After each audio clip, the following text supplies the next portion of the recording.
Hello বন্ধুরা, তোমরা সকলে কেমন আছো?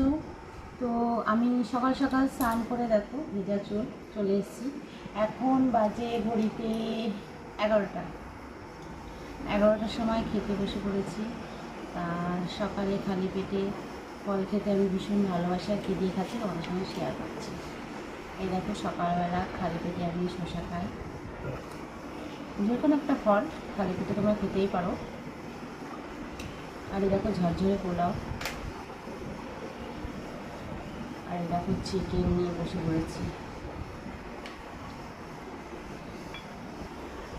আজকে সকালটা এটা দিয়েই খাবো, ঝাল ঝাল চিকেন আর মিষ্টি মিষ্টি পোলাও। কে কে খেতে ভালোবাসো অবশ্যই কমেন্ট করে জানাবে। তো আমার দিয়ে খাবারটা খেতে ভীষণ ভালো লাগে, তোমরাও করে খেয়ে দেখো, তোমাদেরও ভালো লাগবে। মিষ্টি পোলাওর সঙ্গে একটু ঝাল দিয়ে করবে চিকেনটা। তা চলো বন্ধুরা, টাটা।